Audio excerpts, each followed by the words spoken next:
The old Victorian mansion loomed over Ella, its dark windows like vacant eyes staring back at her. It was the type of house she'd always dreamed of living in, filled with nooks, crannies, and secrets, just waiting to be uncovered. But the landlord's parting warning echoed in her ears. "This house, it remembers. Don't ignore it."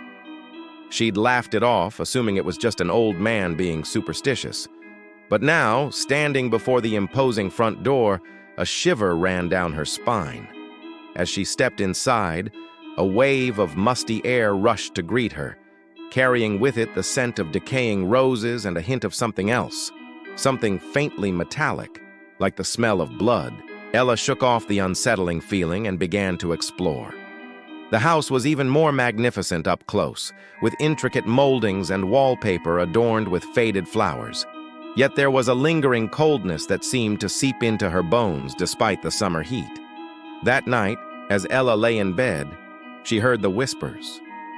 They slithered through the darkness, weaving together to form words that sent a chill down her spine. "Ella. Ella." She sat up, heart pounding, and strained to listen. The whispers grew louder, more insistent, as if the very walls of the house were reaching out to her. "Come play with us, Ella. Don't be afraid." Ella spent the next day trying to shake off the unsettling events of the previous night. But as she went about exploring the house, she began to notice strange things. A rocking chair on the veranda moved slightly as if pushed by an unseen hand. A note appeared on the mirror in the bathroom. "Don't forget us." And in the parlor, she found a photograph of a family she didn't recognize standing in front of the fireplace. When she touched the picture, it disappeared, leaving only a faint outline on the wall as if it had never been there. Panic began to set in. She needed to get out, to escape the suffocating embrace of the house. But when she reached for the doorknob, it turned violently in her hand, refusing to budge. Fumbling with the lock, she finally managed to force the door open and stumbled out onto the veranda. Relief flooded her as she took in the fresh air, but it was short-lived. As she turned to go back inside, the door slammed shut with a resounding boom, trapping her in the courtyard. Ella pounded on the door, her heart hammering against her ribs, but her cries for help were lost in the cavernous emptiness of the house. Suddenly, a window behind her shattered, and she whirled around to find a face staring at her from inside the room. It was her own reflection, or rather the reflection of a woman who looked exactly like her, except the woman in the reflection was smiling eerily, and her eyes glowed with an otherworldly light.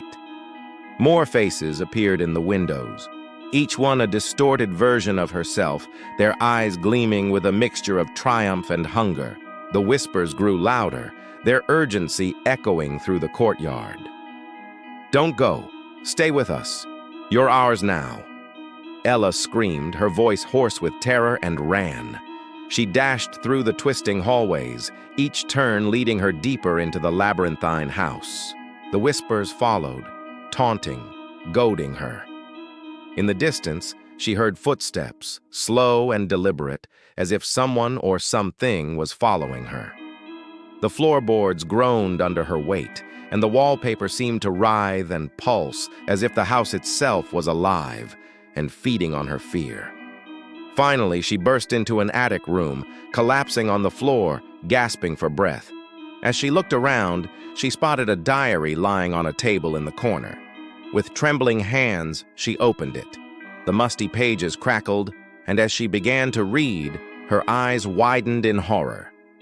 The diary chronicled the lives of the people who had lived in the house, their hopes, their dreams, their fears. But it also revealed their darkest secret. The house had a way of trapping people, of feeding on their souls. And it seemed that Ella was not the first to discover this.